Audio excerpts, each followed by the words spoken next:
बारे में पढ़ेंगे डिटेल में। कोशिका की संरचना को हम पहले से जरा खोल के देख लेते हैं कि ये कैसे हमें पढ़ना है। कोशिका की संरचना को हमने 3 पार्ट्स में डिवाइड कर दिया है। पहला है कोशिका आवरण,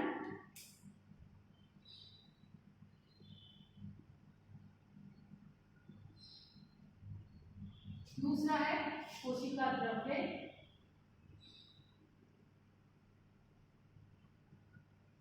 और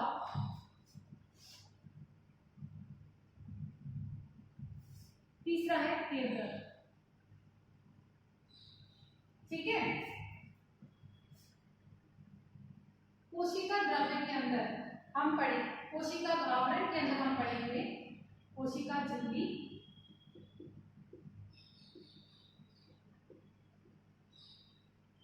ठीक है, कोशिका झिल्ली पढ़ेंगे और कोशिका भित्ति,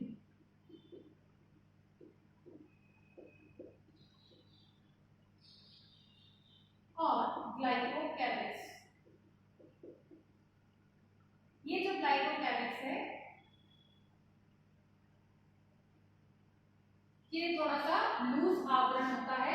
ठीक है, लूज का मतलब है थोड़ा सा ढीला आवरण होता है, जैसे कि बैक्टीरिया के बाहर भी उपस्थित होता है ग्लाइको। ग्लाइको का मतलब होता है ग्लूकोज के अणु कुछ मात्रा में उपस्थित रहते हैं कोशिका झिल्ली पर या कोशिका भित्ति पर, बाहर की तरफ जड़े में रहते हैं, उन्हें हम कहते हैं ग्लाइकोकैलिक्स कहते हैं। ठीक है। अब कोशिका द्रव्य, कोशिका द्रव्य की बात करें तो हम कोशिका द्रव्य को 2 पार्ट्स में हम डिवाइड करेंगे। पहला तो है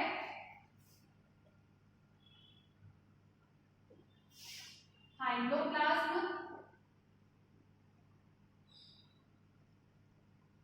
जिसे हम साइटोसोल भी कहते हैं, साइटोसोल। ठीक है। और दूसरा है ट्रोफोप्लाज्म।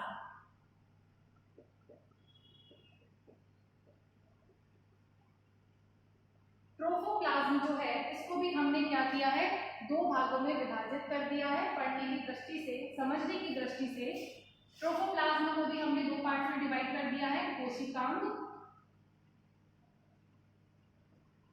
और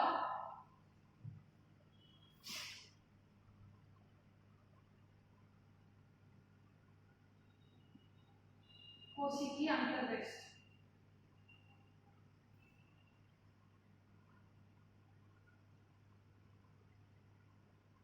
कोशिकीय अंतर्वृष्ट पदार्थ जो हैं, कोशिकांग की अगर बात करें तो कोशिकांग भी हमने क्या करा है, कोशिकांग को हमने कोशिका झिल्ली के आवरण के आधार पर हमने उनको अलग कर दिया है। एक तो है एकल झिल्ली और एक है दोहरी झिल्ली।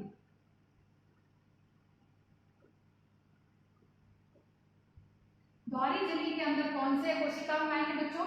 पहला तो आएगा ईआर, माइटोकॉन्ड्रिया, फिर लवक जिनको हम कहते हैं क्लोरोप्लास्ट, हरित लवक जिसके अंदर आ जाएगा, और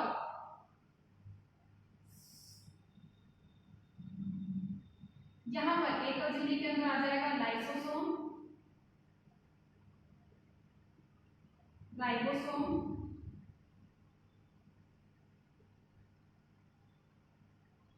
माइक्रोबॉडीज, सूक्ष्मकाय, ये इसके अंदर आ जाएंगे। गोल्गी, ईआर, माइटोकॉन्ड्रिया व लवक दोहरी झिल्ली में पढ़ेंगे और एकल झिल्ली में पढ़ेंगे लाइसोसोम, राइबोसोम, सूक्ष्मकाय।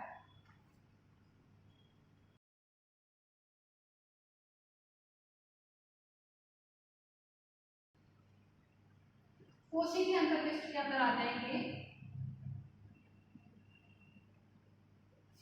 संचित पदार्थ।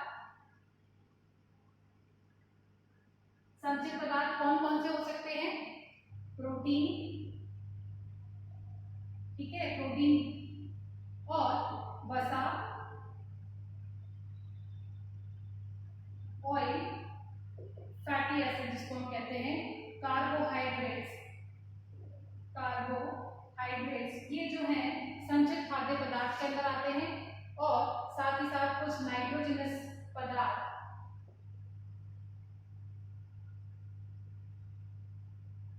यहाँ पर संचित रहते हैं। दूसरा है और कौन से पदार्थ हो सकते हैं, उत्सर्जी पदार्थ जैसे कि नाइट्रोजन वेस्ट,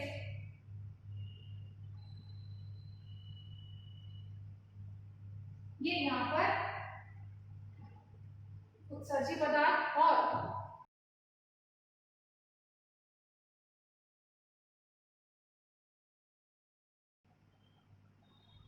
एल्केनॉइड्स, गॉन और लेटेक्स, ये सारे के सारे क्या हो जाएंगे, उत्सर्जी पदार्थ, जो कि वो कोशिका से बाहर जो निकाल देते हैं उसको हम कहते हैं उत्सर्जी पदार्थ। और ये हम पढ़ेंगे पूरा कोशिका की संरचना के अंदर, हम ये सारे पढ़ेंगे, कोशिका झिल्ली उसकी संरचना पढ़ेंगे, कोशिका भित्ति की संरचना, ग्लाइकोकैलिक्स, हाइड्रोप्लाज्म। अब यहाँ पर ध्यान देने वाली बात यह है कि कोशिका की संरचना को हमने 3 पार्ट्स में डिवाइड कर दिया है। कोशिका आवरण पढ़ेंगे, फिर कोशिका द्रव्य पढ़ेंगे। कोशिका द्रव्य को हमने 2 पार्ट्स में डिवाइड किया है, एक है हाइड्रोप्लाज्म, कोशिकाओं को छोड़कर बचने वाला जितना भी तरल पदार्थ है उसे हम कहते हैं साइटोसोल। साइटोसोल वो होता है कि जिसके अंदर कोशिकांग अनुपस्थित हो, और ट्रोफोप्लाज्म वो होता है कि जितने भी जीवित जो अंग होते हैं, जो भी इसमें स्ट्रक्चर्स उपस्थित होते हैं, संरचना उपस्थित होती है कोशिकांग सहित, उसे हम कहते हैं ट्रोफोप्लाज्म कहते हैं। तो सबसे पहले हम पढ़ेंगे कोशिका झिल्ली के बारे में।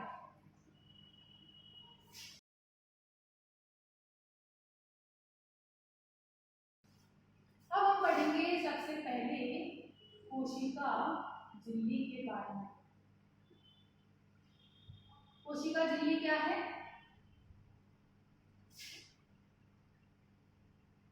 कोशिका को घेरे हुए एक पतली प्रत्यास्थ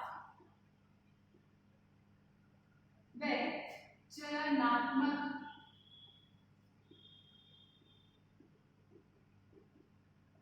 पारगम्य झिल्ली, जो कि झिल्ली है जो कि क्या रहती है, कोशिका को चारों ओर से परिबद्ध करती हो, उसके चारों सराउंडिंग रहती हो, उसे हम कहते हैं कोशिका झिल्ली। कोशिका का जो आवरण है, सबसे बाहरी आवरण जो कि क्या है, पतली है, प्रत्यास्थ है, चयनात्मक पारगम्य है, उसे हम कहते हैं कोशिका झिल्ली कहते हैं। इसकी खोज करने वाले व्यक्ति कौन थे? इसकी खोज करने वाले थे नागेली व क्रैमर। क्रैमर जो है, नागेली व क्रैमर, इसमें इन्होंने इसकी खोज की थी।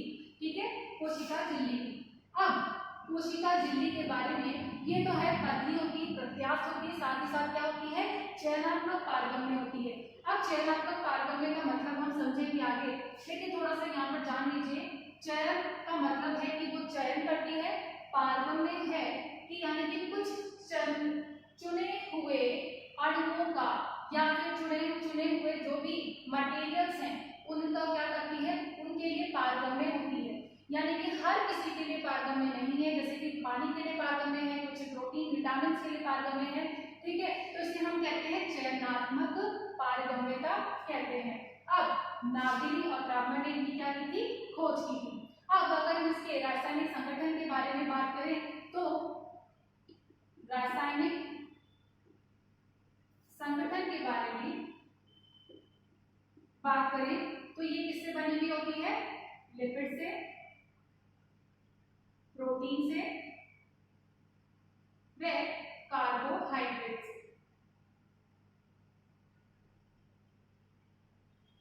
और कोलेस्टेरॉल।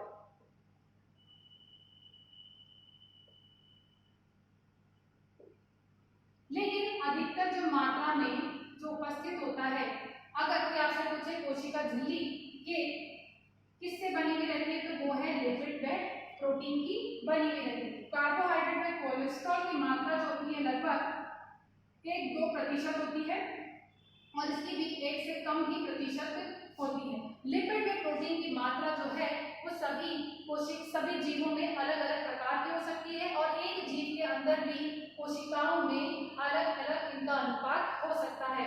अगर आरबीसी की बात करें, आरबीसी को सबसे पहले खोज की गई थी। आरबीसी को देखकर ही इन्होंने बताया था नागेंद्र ब्राह्मण ने कि आरबीसी के अंदर लगभग 40% जो है वो क्या उपस्थित होता है, लिपिड होता है और 58 to 59% जो होता है वो क्या होता है, प्रोटीन उपस्थित रहता है। ठीक है, तो आरबीसी के अंदर उन्होंने बताया कि 40% तो क्या होता है, लिपिड, और 58 to 59% जो होता है वो क्या होता है, प्रोटीन होता है। सो ये जरूरी नहीं है कि ऐसा सभी में देखने को मिले। ठीक है, तो लिपिड और प्रोटीन जो कंपोनेंट है वो क्या होता है, सभी में अलग अलग प्रकार का होता है। किसी में हो सकता है 60% तो क्या हो, लिपिड हो, और किसी में 40% क्या हो, प्रोटीन हो। ठीक है, तो ये डिपेंड करता है कोशिका पर। अब ये तो थी कार्बोहाइड्रेट और कोलेस्ट्रॉल, ये जो है कम मात्रा में पाए जाते हैं। इनके कार्यों के बारे में हम आगे पढ़ेंगे। उससे पढ़ने से पहले हम आपको देख लेते हैं कि कोशिका झिल्ली के बारे में कुछ साइंटिस्ट ने इनकी संरचना के बारे में बताया कि इनकी संरचना कैसी है। तो वो जो संरचना बताने वाले जो वैज्ञानिक थे उन्होंने अपने अपने मॉडल प्रस्तुत किए, जिनमें से हम 3 मॉडल्स के बारे में पढ़ेंगे। सबसे पहला हम पढ़ेंगे सैंडविच मॉडल। सैंडविच मॉडल क्या था? सैंडविच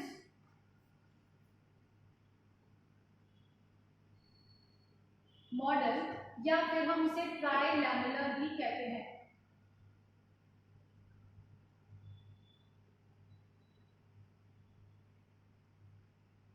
अब ये सैंडविच मॉडल क्या है?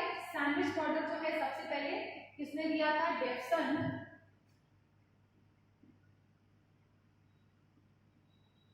व डैनियल। डेफसन एंड डैनियल ने ये मॉडल प्रस्तुत किया था। इन्होंने बताया था कि जो कोशिका झिल्ली है वो प्रोटीन और लिपिड की बनी हुई होती है, दोहरी झिल्ली होती है, 3 लेयर्स होती हैं, जिसके अंदर कैसे सैंडविच मॉडल है। सैंडविच का मतलब है किसी 2 लेयर्स के बीच में कोई दूसरी लेयर, यानी कि आपने ब्रेड का सैंडविच तो खाया होगा कि 2 ब्रेड के स्लाइस के बीच में क्या उपस्थित होता है? आलू उपस्थित होता है। ठीक है, तो उसी तरह से उन्होंने उसको देखते हुए ये उदाहरण दिया था कि इसे हम सैंडविच मॉडल भी कह सकते हैं कि जो लिपिड है, 2 लिपिड को दोनों तरफ से कौन घेरे में रहता है? प्रोटीन, यानी कि 2 प्रोटीन की लेयर हैं और उनके बीच में उपस्थित है, ये 2 प्रोटीन की लेयर्स हैं और उनके बीच में उपस्थित है लिपिड। ये जो लिपिड है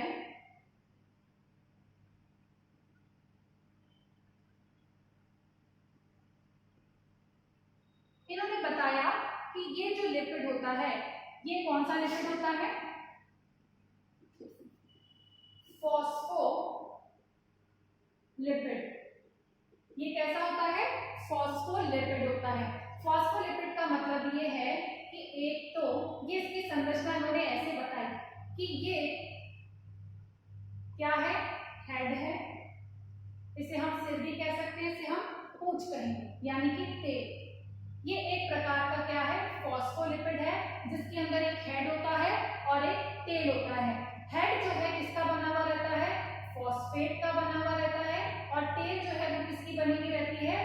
लिपिड की बनी हुई रहती है। बेसिकली लिपिड जो है डाइग्लिसराइड लिपिड होती है और ये कैसी होती है? संतृप्त प्रकार की होती है। कैसी होती है? संतृप्त होती है, यानी कि इनके अंदर एक कोई डबल बॉन्ड और ट्रिपल बॉन्ड नहीं पाया जाता है। उसे हम कहते हैं संतृप्त प्रकार की ग्लिसरॉइड लिपिड। ठीक है, अब यहाँ पर इसकी खास बात यह है कि ये जो हमने कहा हेड और टेल, ये फॉस्फेट एंड लिपिड, ये किस प्रकार से व्यवस्थित होते हैं? ये जो फॉस्फेट है ये कैसा होता है? ये जल रोधी होता है, जल स्नेही होता है। ये कैसा होता है? जल स्नेही होता है। और जो टेल वाला पार्ट है वो जल विरोधी होता है। जल विरोधी का मतलब है हाइड्रोफोबिक, इसे हम कह सकते हैं हाइड्रोफोबिक, और ये होता है हाइड्रोफिलिक।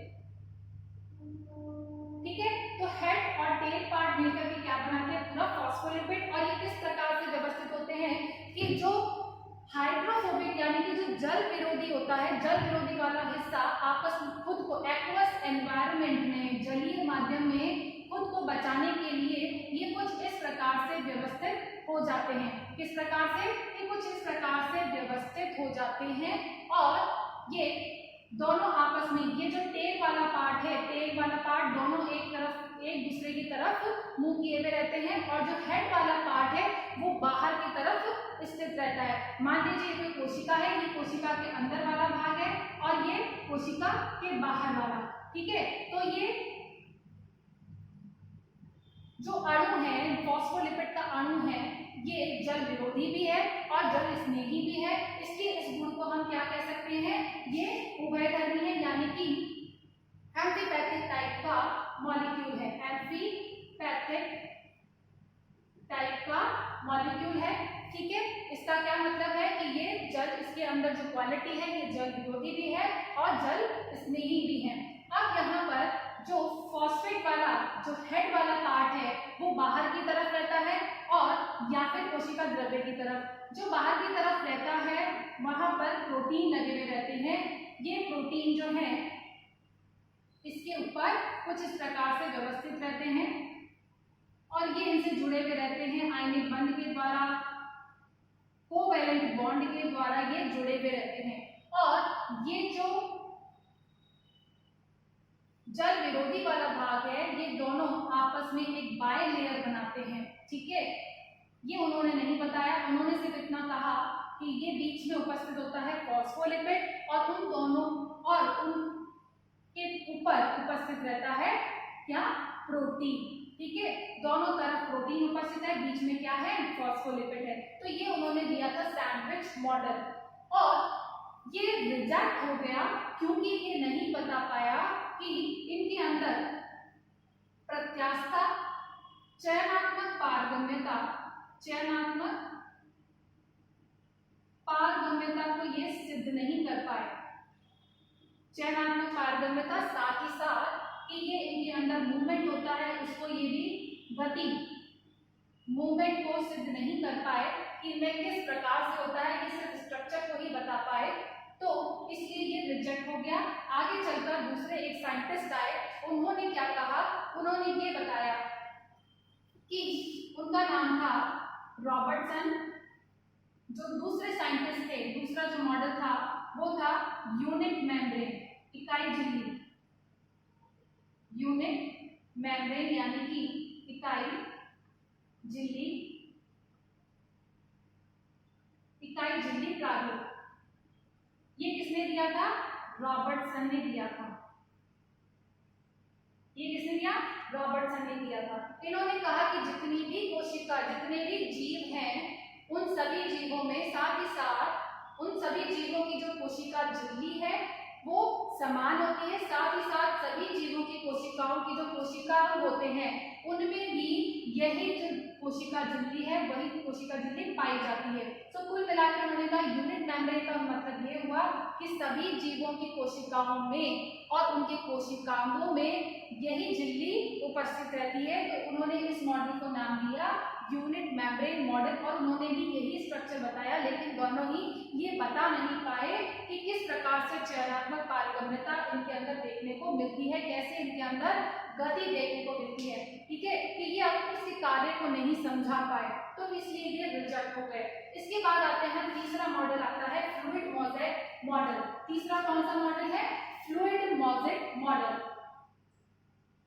तीसरा मॉडल है फ्लूइड मोज़ेक मॉडल। ये किसने दिया था?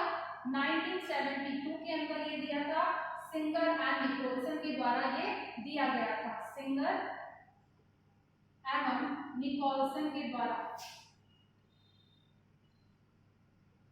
सिंगर व निकोलसन के द्वारा ये मॉडल प्रस्तुत किया गया था और इसी को ही आज तक हम मानते हैं।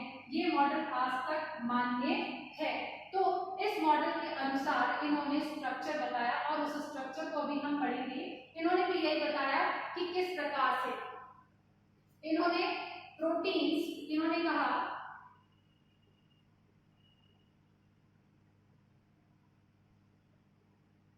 फॉस्फोलिपिड जो है वो बाइलेयर में उपस्थित होता है, यानी कि दो लेयर्स में उपस्थित होता है फॉस्फोलिपिड और उसके ऊपर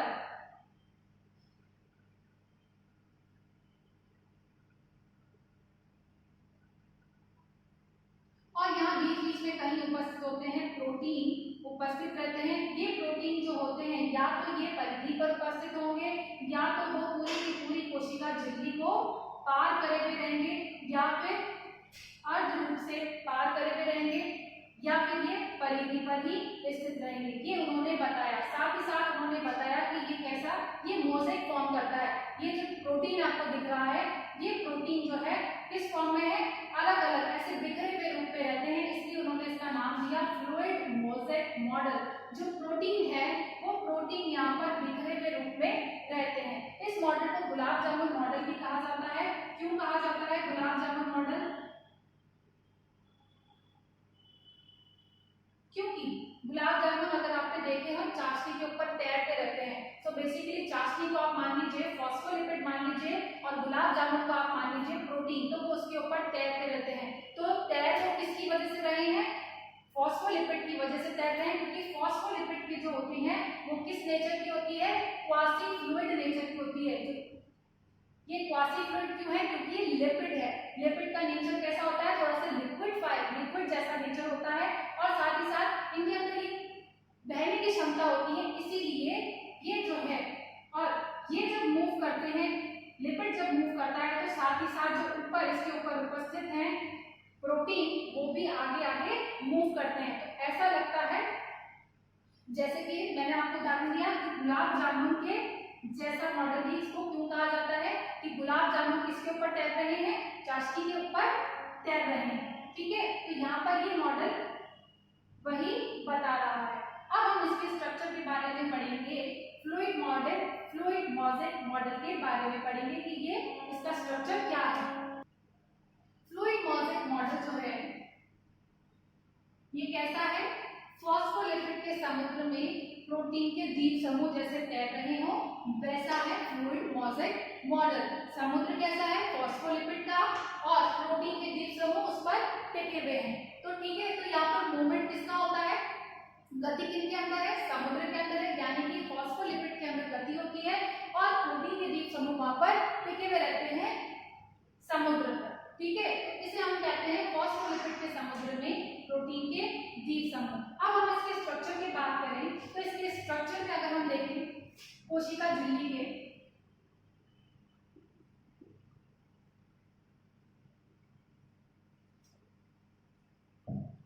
तो इसको हम पढ़ेंगे। सबसे पहले हम पढ़ेंगे लिपिड के बारे में, लिपिड, फिर प्रोटीन और फिर कार्बोहाइड्रेट।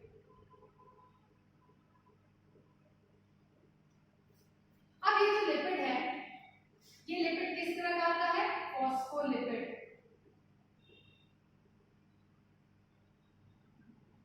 ये कैसा लिपिड है? फॉस्फोलिपिड।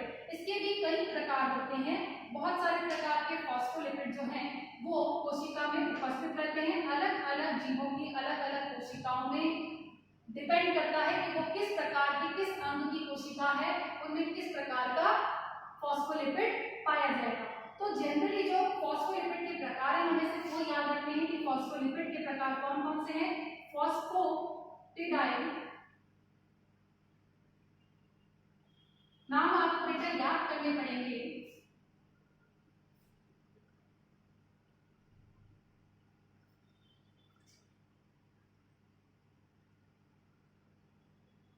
सीरीन,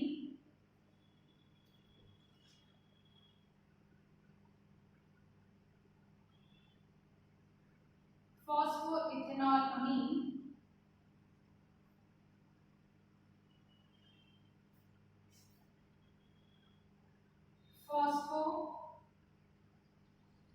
फॉस्फेटिडाइल कोलीन,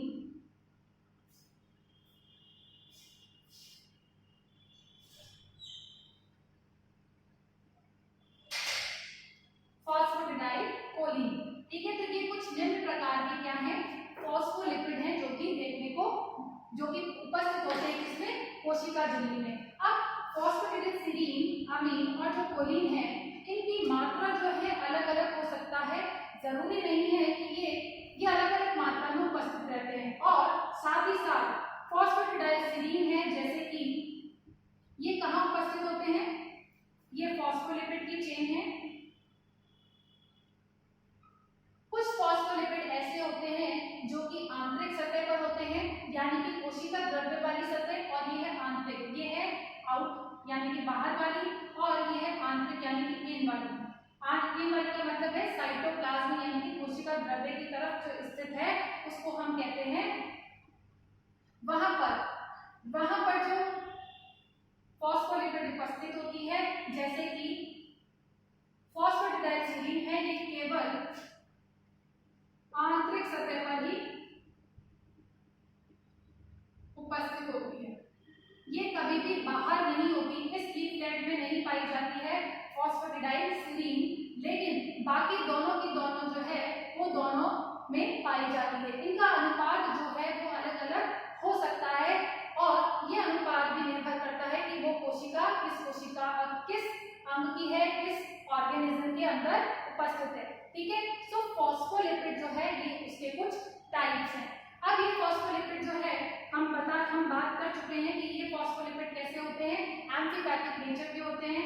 ये हेड ग्रुप है, this is the tail nature है, ये टेल है, और इसे हम कहते हैं हाइड्रोफोबिक कहते हैं, और ये हाइड्रोफिलिक यानी कि ये जल स्नेही है, और ये जल विरोधी है, जलरोधी है। ठीक है, और ये कुछ इस प्रकार से व्यवस्थित होती है। अगर हम इसका डायग्राम यहाँ पर मैं बनाऊं तो ये कुछ इस प्रकार से व्यवस्थित होती है।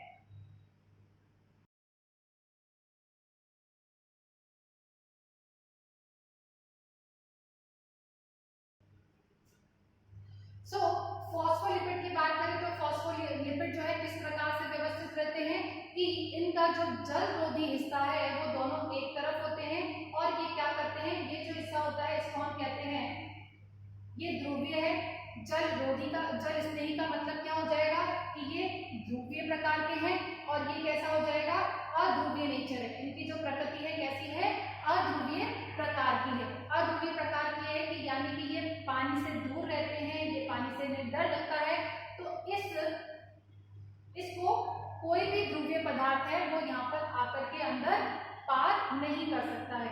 सो ये स्ट्रक्चर होता है सेल मेम्ब्रेन का, जिसके अंदर हमने पढ़ लिया फॉस्फोलिपिड की, 3 प्रकार के फॉस्फोलिपिड हमने पढ़ लिए हैं।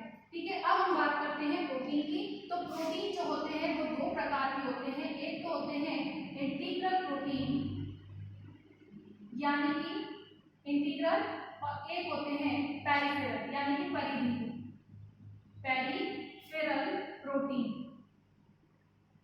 ठीक है, इंटीग्रल प्रोटीन वो होते हैं जो कि प्लाज्मा मेम्ब्रेन को पूरी तरीके से आर पार कर देते हैं। ऐसे प्रोटीन जो कि प्लाज्मा मेम्ब्रेन को पूरी तरीके से आर पार कर देते हैं, जैसे कि ये है, ये किस प्रकार का प्रोटीन है, इंटीग्रल प्रोटीन है ये, और ये वाला जो प्रोटीन है हम इसी की बात करते हैं, ये कैसा है प्रोटीन, इंटीग्रल प्रोटीन है। ठीक है, जैसे कि इसका एग्जांपल है बैंड 3 जो है ये कहाँ उपस्थित रहता है, आरबीसी में उपस्थित रहता है, इसे हम कहते हैं बैंड 3 जो प्रोटीन होता है वो कैसा होता है, इंटीग्रल प्रोटीन होता है, जो कि चारों तरफ कुछ होते हैं, कुछ प्रोटीन होते हैं जो कि हेलिक्स फॉर्म में क्या रहते हैं, ये कुछ इस प्रकार से व्यवस्थित रहते हैं, यानी कि हेलिक्स फॉर्म में रहते हैं, उसे हम कहते हैं ट्रांसमेम्ब्रेन प्रोटीन। इसे हम क्या कहते हैं, ट्रांसमेम्ब्रेन प्रोटीन कहते हैं।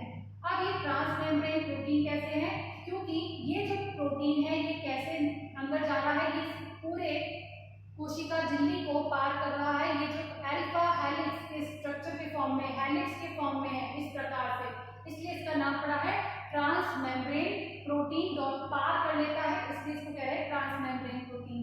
बाकी जो प्रोटीन होते हैं वो क्या करते हैं, चैनल बनाते हैं या फिर पंप बनाते हैं,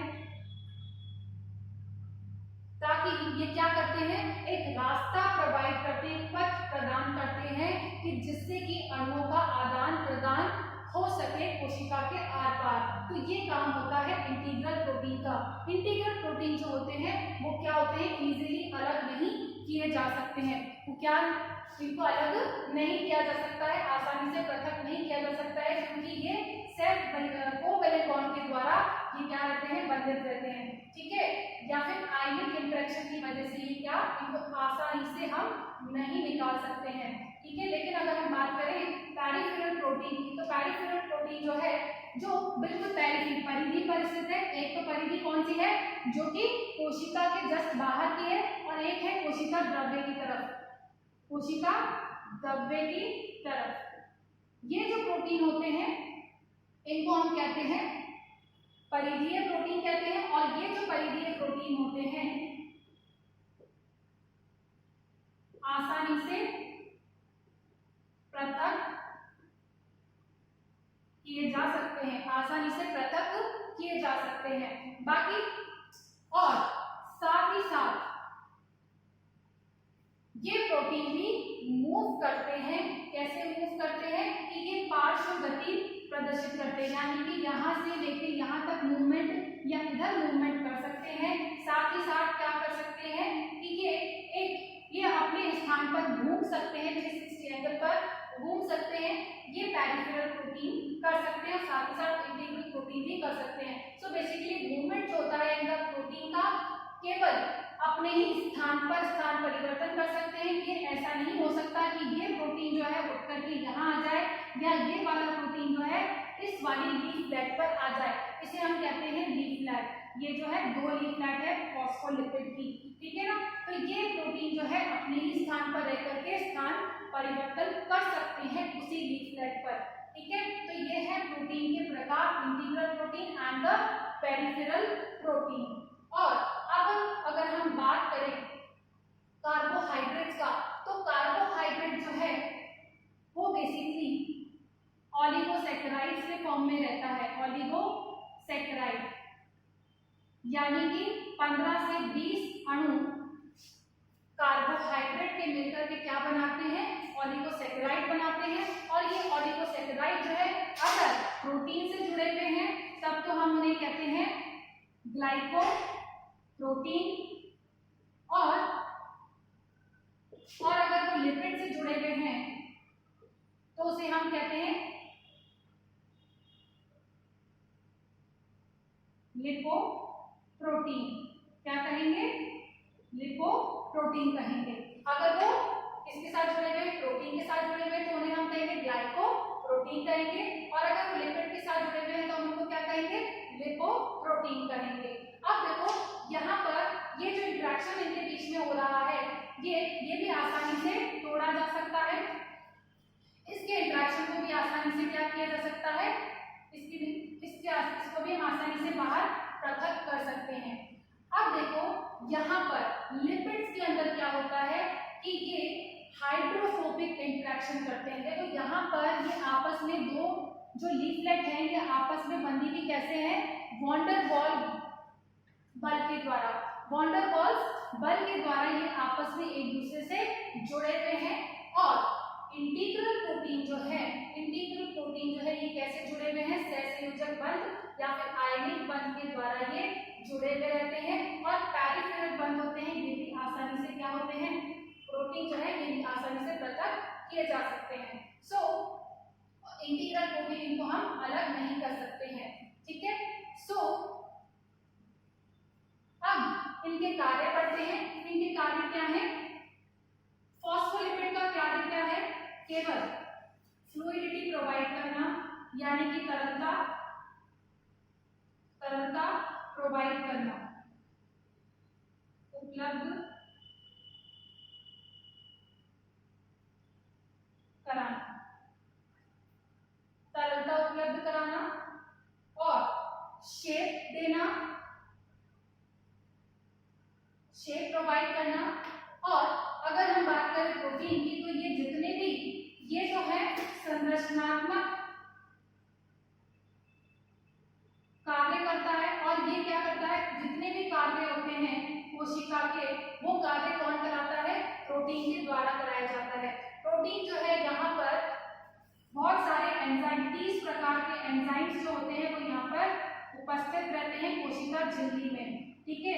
और उनमें से सबसे ज्यादा होता है एटीपीएज एंजाइम उपस्थित रहता है, और पंप भी साथ साथ उपस्थित रहते हैं, जैसे कि सोडियम पोटेशियम पंप भी यहाँ पर उपस्थित रहते हैं। ये है इंटीग्रल प्रोटीन की बात करें तो, ठीक है। ये सारे जो प्रोटीन्स हैं ये कितने प्रकार के उपस्थित हो सकते हैं? 30 प्रकार के एंजाइम यहाँ पर उपस्थित होते हैं, और साथ ही साथ जो सबसे ज्यादा एंजाइम है एटीपीएज है, पंप है, सोडियम पोटेशियम पंप है, ठीक है। अब यहाँ पर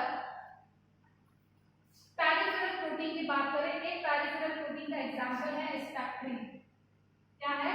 स्पेक्ट्रिन जो है ये किसका भाग है? ये कोशिकीय कंकाल का भाग है, कोशिकीय कंकाल का भाग है। और ये जो स्पेक्ट्रिन है, ये जैसे मान लीजिए अगर ये स्पेक्ट्रिन है, ये कोई स्पेक्ट्रिन है, ये जुड़ा हुआ है किससे? ये जुड़ा हुआ है एक बैंड 3 प्रोटीन से। मान लीजिए ये इंटीग्रल प्रोटीन से जुड़ा हुआ है स्पेक्ट्रिन, पेरिफेरल प्रोटीन है जिसको हम कह सकते हैं स्पेक्ट्रिन, और वो किससे जुड़ा हुआ है? किसी एक प्रोटीन से जुड़ा हुआ है, या फिर वो परिधीय भी हो सकता है। लेकिन स्पेक्ट्रिन जो है वो एक प्रकार से किससे जुड़ा हुआ रहता है?